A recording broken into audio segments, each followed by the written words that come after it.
हाय students, आज आपण आपले लास्ट एक्सरसाइज 3.6 आहे या चॅप्टरमधला हा लास्ट पॉईंट बाकी रिमेनिंग आहे. मग 3.7 ऑप्शनल आहे, तिथं आपण नाही घेतली तरी काही प्रॉब्लेम नाही आहे. पण 3.6 हे लास्ट लेक्चर आहे. ठीक आहे. क्वेश्चन नंबर 1 पण तुम्हाला व्यवस्थित समजला आहे. क्वेश्चन नंबर 1 मध्ये ना नाही, याच्यामध्ये क्वेश्चन नंबर पण 1 झाला आहे. क्वेश्चन नंबर 2 मध्ये बघा, आता वर्ड प्रॉब्लेम आहे. ठीक आहे. पहिला वर्ड प्रॉब्लेम स्क्रीनवरती दिसतोय माझ्या. फर्स्ट वर्ड प्रॉब्लेम काय आहे? Ritu can row down stream 20 kilometre in 2 hours and upstream 4 kilometre in 2 hours. Find her speed of rowing in still water and the speed of the current. त्यांनी काय सांगितलं? रितू नावाची एक मुलगी आहे. सपोज पाण्यामध्ये काहीतरी ती नौका मीन्स काय, सपोज आपण जहाज म्हणून छोटंसं, तर ती जहाज चालवती. सपोज मी एक एक्झाम्पल म्हणजे मी डायग्राम मध्ये दाखवते की मला काय जहाज काढता येणार नाही ऍक्च्युली. एक इथे एक आहे आणि इथे एक पर्सन बसलेला आहे सपोज. ठीक आहे. आणि एक इथे एक आहे. ठीक आहे. म्हणजे नाही ऋतू एकच आहे, दोघं जण नाही आहे, तर ऋतू एकच आहे. ह्या जहाजाची फ्लो कोणत्या साईडला? ह्या डायरेक्शनला सपोज फ्लो आहे त्याचा. ठीक आहे. या डायरेक्शनला फ्लो आहे. मग सपोज डाऊन स्ट्रीम म्हणलं तर आपल्याला म्हणावं लागेल डाऊन स्ट्रीम ह्या डायरेक्शनला, की पाण्याची स्पीड पण ह्या डायरेक्शनला असेल आणि होडीची स्पीड पण ह्या डायरेक्शनला असेल. अपस्ट्रीम म्हणलं तर आपण म्हणू की ह्या उलट्या डायरेक्शनला, पाण्याची डायरेक्शन एका साईडला आणि होडी चालली अपोजिट साईडला, म्हणजे पाण्याची डायरेक्शन ह्या साईडला आणि होडी ह्या साईडला. याला अपस्ट्रीम म्हणू. डाऊनस्ट्रीम म्हणजे खालच्या साईडला, अपस्ट्रीम म्हणजे ह्या उलट्या साईडला, असं सपोज करू आपण. हे समजून घ्या पहिले. Downstream upstream. मग ऋतू काय करते? Ritu can row downstream 20 kilometre in 2 hours. ती डाऊन स्ट्रीमला जाती 2 घंट्यामध्ये. ती 2 hours मध्ये डाऊन स्ट्रीमला जातीये 20 किलोमीटर. ठीक आहे. 20 किलोमीटर ती चालतीये 2 hours मध्ये. आणि अपस्ट्रीमला ती 4 किलोमीटर चालतीये 2 hours मध्ये. साहजिक 4, पाण्याचा फ्लोची डायरेक्शन त्या साईडला आहे. आपण जर या साईडला येतो तर आपल्याला जास्त प्रेशर लावावं लागेल. जास्त प्रेशर लावावं लागणार, आपण थकल्या जाणार. मग 4 किलोमीटर हे 2 hours मध्येच पोहोचते. तर आपल्याला काढायचे find the speed of rowing in still water and the speed of current. मग आपल्याला त्याचे 2 स्पीड काढायचे. स्टील वॉटरमध्ये त्या याची स्पीड काढायची अँड करंट वॉटरमध्ये पण आपल्याला स्पीड ऑफ द करंट, त्याची सध्याची स्पीड किती ती पण आपल्याला काढायची. मग आपण त्याच्यामध्ये काय म्हणू शकतो? सपोज आपल्याला सपोज जे माहिती नाही त्याला आपण काय करतो? सपोज करतो. मग आपण सपोज काय करणार? Suppose the speed of rowing in still water. आपण काय म्हणणार? The speed of rowing. हे तुम्ही रफ करून टाकली तरी चालेल ना. ठीक आहे. तुम्हाला डाऊन स्ट्रीम अपस्ट्रीम समजले. Speed of rowing in still water BX kilometre per hour. Kilometre per hour हे काय आहे? स्पीडचे युनिट आहे. बरोबर. त्यानंतर the speed of rowing in the speed of rowing, current speed of rowing असं म्हणावं लागेल आपल्याला. करंट स्पीड ऑफ रोईंग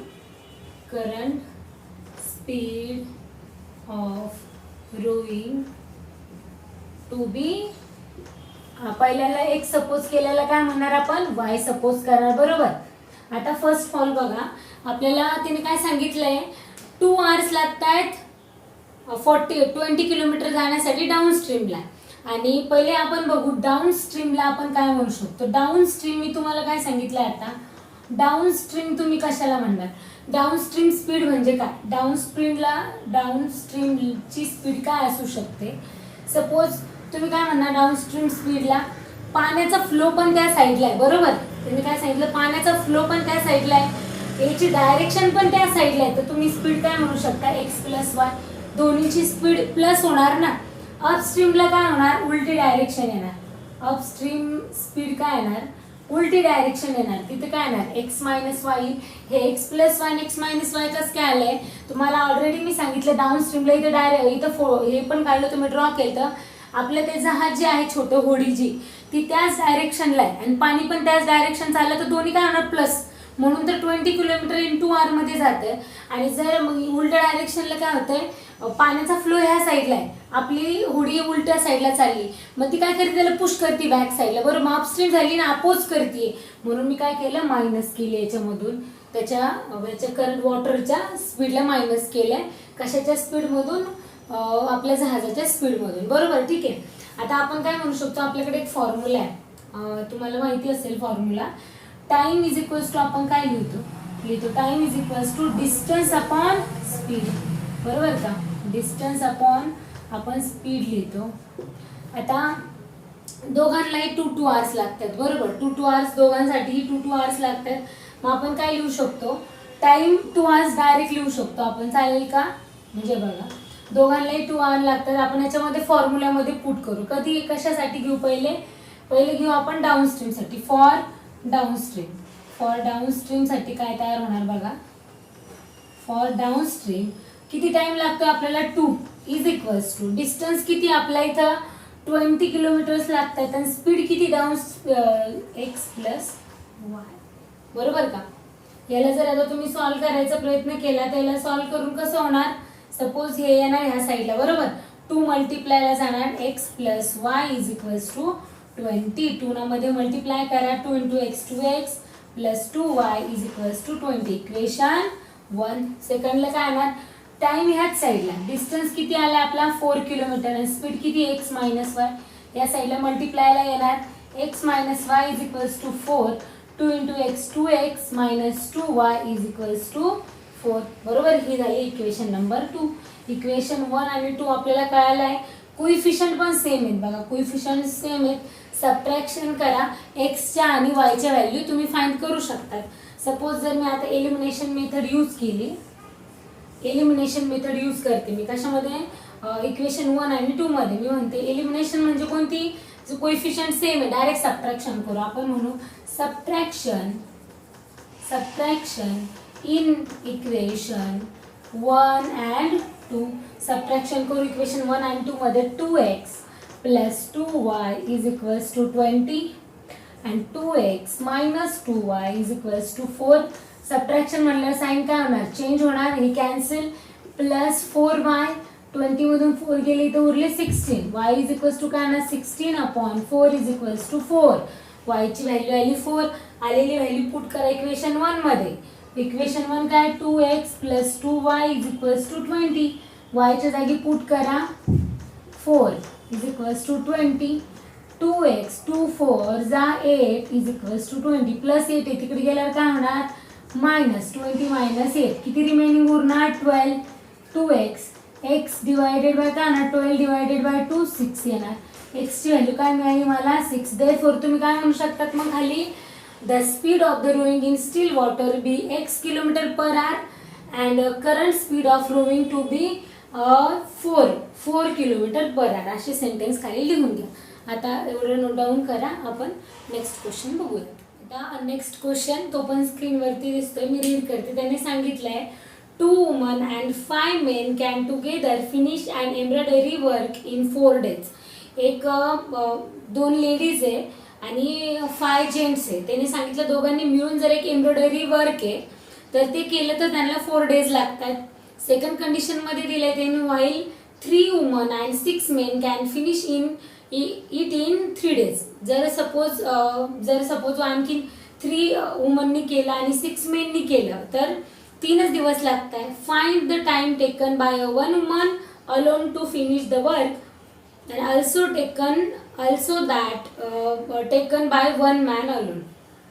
त्यांनी सांगितलं की मग एका लेडीजला आणि एका माणसाला किती दिवस लागतील अलोन म्हणजे हे वर्क डन कंप्लीट करण्यासाठी. फाइंड द टाइम टेकन, किती टाइम लागेल, डेज म्हणू शकतो किंवा किती टाइम लागेल ते फाइंड करण्यासाठी हे तुम्ही काढा.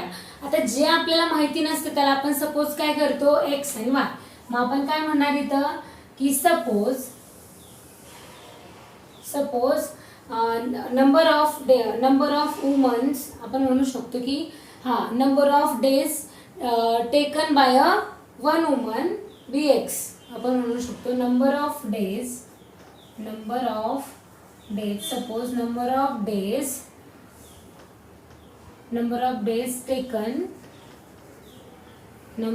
Days taken by a woman by a woman be x. ठीक आहे. आणि आपण काय म्हणू शकतो, जर सपोज एका लेडीजला सपोज काही दिवस लागत आहे, तर जर तुम्ही म्हणत असले तर ती एका दिवसात किती काम करते, आपण काय म्हणू शकतो, number of days taken by a woman be x. त्या लेडीजला नंबर ऑफ डेज लागत आहेत. सपोज एका लेडीजचं काढायचं ना आपल्याला, तिला सपोज नंबर ऑफ डेज लागत आहेत. सपोज मी म्हणाल की लेडीज ही 10 डेज मध्ये करते काम, तिचं किती दिवसात कम्प्लीट करते, 10 दिवसामध्ये. मग तिचं एक दिवसाचं वर्क तुम्ही कसं काढू शकतात, मी काय म्हणू शकते, एक दिवसाचं वर्क काय 1/10 काढू शकते ना मी. 10 पार्ट्स पैकी ती एका दिवसामध्ये एवढं वर्क करू शकते. बरोबर का, समजलं का. डेज कधी पण काय येणार, डिनॉमिनेटर येणार. सपोज एका दिवसाचं काढायचं असेल तर जेवढ्या दिवसांचं काढायचं ते काय येणार, वरती येणार. जेवढ्या पैकी काढायचं ते काय येणार, डिनॉमिनेटरला येणार. आता सपोज तिला किती एक्स डेज लागत आहे, पण इन 1 डे, एका दिवसामध्ये तिचं वर्क डन किती होईल, मग आपण काय म्हणू शकतो, वर्क डन काय म्हणू शकतो, work done bye woman in 1 day, एका दिवसामध्ये. Number of days, x days मध्ये ती काम करते, पण एका दिवसात ती किती काम करते, या एक्स पैकी किती काम करणार आहे, एवढं काम करेल ती. 1/x येईल का, एक्स पैकी ती एका दिवसामध्ये काय करणार, 1/x तेवढं काम करणार. आता मेनला आपण काय म्हणू शकतो की number of days taken by a men be y. ठीक आहे, वाय डेज सपोज करू, number of days taken by a men be y days लागतात. मग men in 1 day, work done by men in 1 day किती होणार, मी लिहित नाही एवढं नोट डाऊन, तर 1/y होणार. बरोबर. आता आपल्याकडे बघा कंडिशन काय दिले आहे, आपल्याकडे कंडिशन त्यांनी दिलेले आहेत. आता आपल्याला त्याला पहिले काय करावं लागेल, सॉल्व्ह करून घ्यावं लागेल की आता आपल्या कंडिशन मध्ये काय दिलंय त्यांनी. सपोज पहिली फ्रॉम फर्स्ट कंडिशन, व्यवस्थित लक्ष द्या, from first condition. First condition मध्ये काय दिलंय की टू वुमन, वुमनला मी डब्ल्यू घेते, 2 वुमन प्लस त्यांनी काय सांगितलं 5 मेन. ठीक आहे, 5 मेन दोघं मिळून काम करतायत, तर काम किती दिवसामध्ये कंप्लीट होत आहे, 4 डेज मध्ये. 2 वुमन प्लस 5 मेन हे मिळून काम करतायत, किती दिवसात कंप्लीट होत आहे, 4 डेज मध्ये कंप्लीट होत आहे. सेकंड कंडिशन मध्ये त्यांनी काय सांगितलंय, याला आधी पहिले लिहू मग सेकंड कंडिशनचं लिहू. त्यांनी काय सांगितलंय, आपण काढलंय की लेडीज एका दिवसात किती काम करते, 1/x. काय सांगितलं मी तुम्हाला, नंबर ऑफ डेज लागतात तिला एक्स, पण ती एका दिवसामध्ये किती काम करते, 1/x. एक लेडीज एका दिवसामध्ये काम करते 1/x. 2 लेडीज मग किती काम करणार, एक लेडीज, मी जर म्हणले एक लेडीज आहे ती 10 वर्क करते सपोज, तर 2 किती येणार, त्याला 10 ला तुम्ही काय करणार, 20 करणार. मग एका दिवसाचं काम 1/x एका लेडीजचं, तर 2 लेडीजचं काय होणार, 2 न मल्टिप्लाय होईल ना. मग इथं वुमनला मी काय टाकू शकते, 1/x टाकणार मी इथे. प्लस माणूस एका दिवसामध्ये वर्क किती करतोय, 1/y. बट हे फक्त एका दिवसाचं काम आहे, ह्या 2 लेडीजचं हे टोटल 2/x जे आहे ना, हे 2 लेडीजचं 1 डेचं वर्क आहे. बरोबर. हे 5 जेंट्सचं हे म्हणजे 5 लोकांचं हे एका दिवसाचं काम आहे, पण त्यांनी मिळून जे केले ते किती झाले, 4 दिवसात. म्हणजे एका दिवसात त्यांनी किती केले, मला कसं काढावं लागेल, 1/4. हे कळालं का काय म्हणायचं मला, हे तर तुम्हाला समजलं असेल. हे एका दिवसात, हे सगळे एका दिवसाचे, पण इथे 4 दिवस दिले ना त्यांनी, हे मिळून 4 दिवस करतात. मग त्या दिवशीचं काम 4 दिवसापैकी एका दिवशीचं काम किती राहणार आहे, 1/4च करावं लागेल ना. सगळ्यांच्या डिनॉमिनेटरला त्यांनी काय घेतलेलं आहे, डेज घेतले, तर मला 4 पण हा डिवाइडला पाठवावं लागेल ना. म्हणजे मला काय म्हणायचं आहे की सपोज मी म्हणले 10 लोक मी कामाला लावलेत माझ्याकडे, ते 10 लोक 5 दिवसात काम कंप्लीट करतात. बरोबर. ते 10 लोक काय करतात, 5 दिवसात काम कंप्लीट करतात. पण जर मी म्हणले की एका दिवसाचं त्यांचं काम किती आहे, त्या लोकांचं एका दिवसाचं काम किती, 10 दिवसापैकी तुम्ही काय म्हणाल, 10 ला मी डिवाइड करणार. बरोबर. 10 ला डिवाइड, 10 दिवसापैकी एक दिवसाचं काम म्हणजे काय, 1/10 म्हणणार ना मी. एकच दिवसाचा पोर्शन काढायचा आहे मला, म्हणून ह्या 4 दिवसापैकी एक दिवसाचा आपण घेणार आहे फक्त इथे. समजलंय का. आता त्याच्यानंतर त्यांनी सांगितलंय की सेकंड कंडिशन मध्ये वाईल 3 वुमन. इथं सेम फ्रॉम सेकंड कंडिशन तुम्ही लिहू शकता किंवा इथंच लिहा फ्रॉम सेकंड कंडिशन. हे जर नाही समजलं तर मला परत विचारा हे डिवाइडला का गेले. From second condition, second condition मध्ये काय म्हणणार इथं त्यांनी दिलंय की 3 वुमन म्हणजे काय आहे 1/x काम करतायत 3 लेडीज. त्यानंतर त्यांनी सांगितलंय की 6 मेन म्हणजे 1/y. किती दिवसात कंप्लीट करता येते 3 डेज मध्ये कंप्लीट करताय. पण आपल्याला 3 पैकी किती डेजचं घ्यायचंय 1/3 घ्यायचंय बरोबर 3 डेज मध्ये. कारण आपल्याला एकाच दिवसाचं वर्क काढतोय सगळं एका दिवसाचं हे की एका दिवसामध्ये एवढे लोक किती काम करतात. हे 3 लेडीज 6 जेंट्स 6 आणि 3 9 जण एका दिवसात किती काम. हे मिळून तर 3 दिवस करतात पण एका दिवसाचे काम काय यांचे 1/3 1/4 हे काम ते एका दिवसात करतात. ही इक्वेशन 1 आणि 2 मिळाले तुम्हाला. तुम्हाला चांगलं माहिती आहे कसं सॉल्व्ह करतात. तुम्ही पुट करतात बरोबर. पुट काय करणार 1/x इज इक्वल्स टू तुम्ही a पुट करा 1/y इज इक्वल्स टू काय पुट करणार b करणार. इक्वेशन 1 काय तयार होणार तुम्हाला बघा. इक्वेशन 1 काय होणार इथं 2a plus 5b is equals to 1/4 as it is राहणार. हा 4 डिवाइडला इकडे आल्यावर काय होईल मल्टिप्लाय. तो दोघांनाही मल्टिप्लाय येणार. 2a plus 5b is equals to 1. 4 2 जा 8a प्लस 4 5 जा 20b इज इक्वल्स टू 1. हे झालं इक्वेशन नंबर 3 म्हणा. त्याच्यानंतर सेकंड इक्वेशन काय झालं 3a plus 6b is equals to झालं 1/3. 3 डिवाइडला इकडे आल्यावर काय होणार multiply. 3a plus 6b is equals to 1. 3 3 जा 9a प्लस 6 3 जा 18b is equals to 1. Equation number 2. हे सॉल्व करू शकता तुम्ही पुट करून. ए आणि बीच्या व्हॅल्यू काढणार. कसं सॉल्व करायचं हे मी समजून सांगितलं. ए आणि बीच्या व्हॅल्यू काढणार. व्हॅल्यू काढल्यानंतर काय करणार त्या पुट करायच्या कशामध्ये 1/x मानलेलं आहे आपण. मग क्रॉस मल्टिप्लिकेशन करायचं. हे सॉल्व करून घ्या व्यवस्थित. नेक्स्ट क्वेश्चन बघूया. लास्ट क्वेश्चन रिमेनिंग आहे आपला. ठीक आहे लास्ट क्वेश्चन आपण रीड करू. एकदम इझी काही हार्ड नाही आहे समजून घ्या फक्त. Ruhi travels 300 kilometer to her home partly by train and partly by bus. एक रुही नावाची स्टुडंट आहे सपोज एक गर्ल आहे तर ती तिच्या घरी पोहोचण्यासाठी 300 किलोमीटर प्रवास करते ट्रॅव्हलिंग करते. पण काही ट्रेननी करते काही बसनी करते. She takes 4 hours if she travel 60 kilometre by train.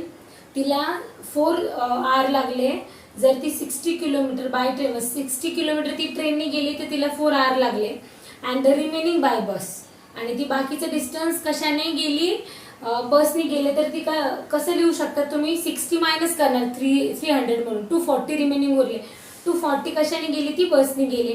If she travel 100 kilometre she takes 4 hours if 4 hours तिला बसने आणि ट्रेनने मिळून लागल्या. If she travels 100 kilometre by train and the remaining by bus 100 kilometre ट्रेनने गेले तर बसनं किती होईल 200 kilometre.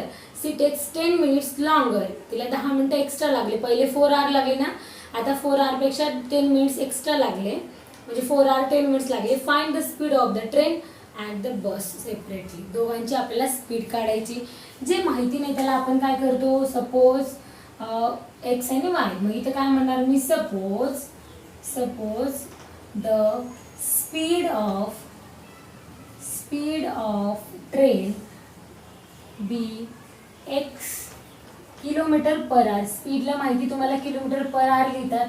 And the speed of bus be y kilometre per hour. ठीक आहे. आता त्यांनी पहिली कंडिशन काय सांगितली त्यांनी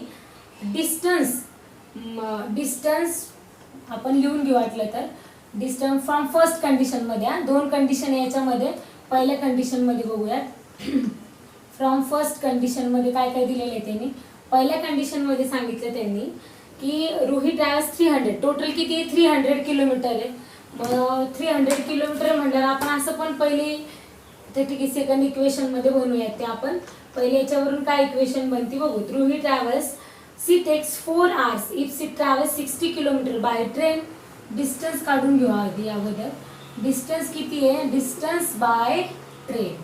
ट्रेनचं डिस्टन्स किती सांगितलंय तिने पहिल्या कंडिशनमध्ये 60 किलोमीटर. तर डिस्टन्स बाय बस किती राहणार. मग डिस्टन्स बाय बसनी किती राहणार रिमेनिंग उरेल ना 300 मायनस 60, टोटल तर 300 माहिती आहे, रिमेनिंग किती उरणार 240 किलोमीटर. हे झालं डिस्टन्स याचं. सेकंड कंडिशनमध्ये काय बघा, हे जे माहिती नाही ते आपण अगोदर सॉल्व करून घेतोय फ्रॉम सेकंड कंडिशन. सेकंड कंडिशनमध्ये डिस्टन्स बाय ट्रेन दिलेले वाटतं, डिस्टन्स बाय ट्रेनच दिलेले आहेत किती 100 किलोमीटर आहे, 100 किलोमीटर. अँड डिस्टन्स बाय बस किती राहील मग, रिमेनिंग राहील ना 300 मायनस 100, किती रिमेनिंग राहिले 200 किलोमीटर. ठीक आहे, हे झाले दोन्हीचे पण. आता तुम्हाला आता जर बनवायचे, सपोज मला इक्वेशन बनवायचे, तर मला एक फॉर्म्युला तर माहिती तुम्हाला, time is equals to distance upon speed, बरोबर का. हा फॉर्म्युला तर आपल्याला माहितीच आहे सगळ्यांना. मग आता आपल्याला याच्यामध्ये टाइम, याच्यामध्ये काय सांगितले पहिल्या इक्वेशनमध्ये 4 आवर लागले. पहिल्या याच्यामध्ये काय सांगितलं त्यांनी 4 आवर्स लागले, 4 आवर लागलेत फर्स्ट कंडिशनमध्ये. जर सपोज टाइम किती लागलाय 4 आवर्स, मी 4 लिहून घेते सपोज. डिस्टन्स किती, टोटल टायमिंग बसचा पण आणि ट्रेनचा. आता ट्रेनचा बघू आधी, ट्रेनचा टायमिंग किती 60 डिस्टन्स वरती, बरोबर. आणि स्पीड किती आहे ट्रेनसाठी आपण सपोज केलेली x, बरोबर, प्लस बसचा आणि दोन्ही मिळून त्याला टाइम तेवढा लागलाय ना. मग आता इथं काय येणार, बसची स्पीड किती आहे 240, नाही डिस्टन्स किती 240 आणि स्पीड किती y. ही झाली फर्स्ट कंडिशन. याला तुम्ही असं पण लिहू शकता 60 upon x plus 240 upon y is equals to 4. आता सेकंडमध्ये बघा, सेकंडमध्ये हीच कंडिशन की त्याला किती लागले 10 मिनिट्स एक्स्ट्रा लागले. त्याच्या अगोदर सॉल्व करून घेऊ. 10 मिनिट्स म्हणजे काय होणार तुम्हाला माहिती, 4 आवर्स म्हणजे किती मिनिट्स, इथं काय येणार 4 आवर मीन्स किती मिनिट, 4 इंटू काय होणार 60, 240 मिनिट्स. ठीक आहे, 10 मिनिट्स लॉंगर लागलेत म्हणजे काय होणार 10 मिनिट्स लॉंगर मीन काय मीन्स काय होणार 250 मिनिट्स, म्हणजे 240 मध्ये 10 मिनिट्स ऍड करणार. याला तुम्ही आता आर मध्ये कन्वर्ट करा, तर 250 ला कशाने डिवाइड करावं लागेल 60 ने, 0 0 कॅन्सल, 6 ने जर डिवाइड केलं तर 4.1 समथिंग पुढे येत राहील, पण आपण 4.1च घेऊया. ठीक आहे, मग आपला इक्वेशन काय तयार होईल, टाइम किती लागतोय 4.1 इज इक्वल्स टू ट्रेनने किती स्पीड केली आहे 100, ते किती डिस्टन्स कव्हर केलं 100, स्पीड किती x आणि बसने किती केले 200, स्पीड काय आहे y. मग आपलं काय तयार होईल 100 upon x plus 200 upon y is equals to 4.1. Equation number 2. हे झालं इक्वेशन नंबर 1. याला जर तुम्ही सॉल्व केलं इक्वेशन 1 आणि इक्वेशन 2 या दोघांना सॉल्व केलं, मी नेक्स्ट याच्यावर लगेच सॉल्व करून दाखवते तुम्हाला एक्सच्या आणि वायचे व्हॅल्यू काय येणार आहेत. आता इक्वेशन 1 आणि 2 लिहून घेतलेली आहेत, बट इक्वेशन 2 मध्ये मी 4.1 लिहिलं बघा अगोदर. 4.1 न करता डिवाइड नाही करायचं, 25/6 ॲज इट इज ठेवायचं. का ठेवतोय आपण, कारण आपला आन्सर प्रॉपर येणार नाही म्हणून 25/6 राहू देणार आहेत. आपण याच्यामध्ये काय करतो पुट करतो, तुम्हाला माहिती पुट करणार आहेत आपण. पुट कसं करतो 1/x इज इक्वल्स टू मी m पुट करते, 1/y इज इक्वल्स टू मी काय करणार n पुट करणार. इथं काय येणार मग 60m plus 240n is equals to 4. हे झालं इक्वेशन. तुम्ही याला 3 नाव द्या. सेम इथं काय येणार 100, इथं वरती पुट करते 100m plus 200n is equals to 25/6. इकडे 6 डिवाइड आहे, इकडे गेल्यावर काय होईल मल्टिप्लायला येणार.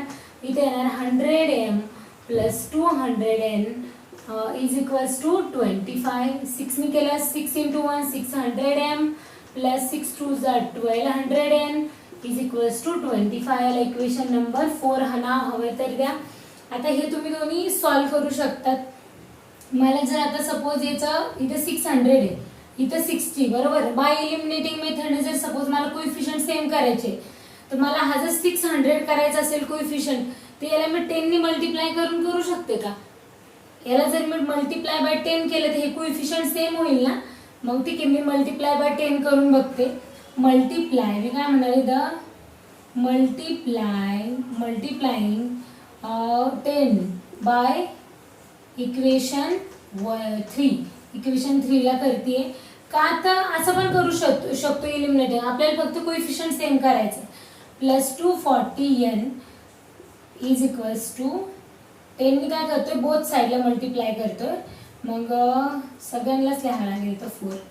मग 10 × 60 600m प्लस इथे काय ना 2400n इज इक्वल्स टू इथे काय ना 40. मग आता ही एक इक्वेशन आली आहे आपल्याला, सेम झालंय कोइफिशियंट. सॉल्व करूयात. इक्वेशन 5 नाव द्या. मग आपण इक्वेशन 5 आणि 4 आणि 5 आपण सॉल्व करू शकतो. काय करणार आपण, कोइफिशियंट सेम झाले, साइन पण सेम, सबट्रॅक्शन करणार. इथं म्हणणार मी सबट्रॅक्शन इन इक्वेशन 4 and 5. आता इक्वेशन 5 काय लिहिली बघा, 600m plus 2400n is equals to 40. ती काय आहे 600m plus 1200n is equals to 25. Sign change होणार, मायनस मायनस, ठीक आहे. साइन अपोजिट होणार, सबट्रॅक्शन मध्ये पेन चेंज करते, हे कॅन्सल होणार, ठीक आहे. फर्स्ट टर्म इथं काय येणार, 2400 मधून 1200 गेले, रिमेनिंग किती उरले, इथं उरणार -1200, बरोबर. 1200 इज इक्वल्स टू मायनस नाही येणार, प्लसच येणार, बिग नंबर. 40 मधून 25 गेले, किती उरले 15 येणार. आता मला जर n ची व्हॅल्यू काढायची तर इथं काय येणार 15/1200, बरोबर. आता ही आलेली व्हॅल्यू आपण पुट करूया. इक्वेशन 1 2 3 कशामध्ये पण पुट करा तुमच्या मनावर, तुम्हाला जे इक्वेशन इझी पडेल सॉल्व करण्यासाठी. इक्वेशन 3 मध्ये पुट करते मी. 60m प्लस 240 यांची व्हॅल्यू काय काढली आपण 15/1200 काढलेली, 15/1200. मग आपण इज इक्वल्स टू 4. हे पॉइंट मध्ये काढून नाही घेते बरं, आपण नंतर काढूयात आपण काय काढायचं. 60m plus 240. आता मी असं डिवाइड करू शकते, 0 0 मी कॅन्सल करू शकते, ठीक आहे. मग आता जर 2 ने याला डिवाइड केलं मी, सपोज टू 2 6 जा, छोटं करते, 2 1 जा 1 2 2 जा, बरोबर. आता इथे काय आलं 12 1 जा 1 12 5 जा, बरोबर का. 12 5 जा, 5 1 जा 1 5 3 जा. हे कसं सॉल्व केलंय मी एकदा परत साईडला करून दाखवते. 240 मल्टिप्लिकेशन आहे 15/1200, याला मी असं सॉल्व करू शकते. हा 0 गेट कॅन्सल. 2 ने याला केलं 2 1 जा 1 2 2 जा, ठीक आहे. 2 ने याला केलं 2 6 जा आणि 2 0, बरोबर. परत 12 1 जा 1 आणि 12 ने याला केलं 12 5 जा 60 आणि 5 3 जा 15. इथं फक्त रिमेनिंग 3 राहिले. आपण छोटं करण्यासाठी त्याला असं सॉल्व केलंय. +3 तिकडे गेल्यावर काय होणार -3 4 -3, रिमेनिंग किती उरणार 1. इकडे 60m इज इक्वल्स टू काय मिळालं 1/60. आलेल्या व्हॅल्यू आपण पुट करूया कशामध्ये, m म्हणजे काय आपला, m is equals to 1/x आहे, पण m ची व्हॅल्यू काय आली 1/60 आणि n इज इक्वल्स टू काय पुट केलं तर आपण 1/y. y ची व्हॅल्यू आली 15/1200, बरोबर का. m आणि n 2 मिनिटं कॅन्सलच करा. 1/x रिमेनिंग राहणार, 1/60 रिमेनिंग राहणार, 60 इकडे जाणार, x इकडे जाणार. मग आपल्याला मिळालं 60 is equals to x, therefore x is equals to 60 येईल. x ला काय सपोज केलं तर त्याला वर्डिंग मध्ये व्यवस्थित लिहा. 1/y is equals to 15/1200. Cross multiplication करा, 1200 इकडे जाणार, y 15y होणार, 15 डिवाइडला गेले, बरोबर का. डिवाइड करा, 3 5 जा 3 4 जा, इथं 400 झाले. 5 ने डिवाइड करा, 5 8 जा, हे 80 येणार, therefore y is equals to 80. काय सपोज केलं तर आपण त्याला तुम्ही वर्डिंग मध्ये व्यवस्थित लिहा. अशाच पद्धतीने आपलं 3.6 पण कंप्लीट झालंय. आपला फुल चॅप्टर व्यवस्थित विथ एक्सरसाइज कंप्लीट झालेला आहे. आता आपण नेक्स्ट लेक्चरमध्ये पुढचा चॅप्टर स्टार्ट करूया. तोपर्यंत हे व्यवस्थित लिहा, अभ्यास करा. थँक्यू.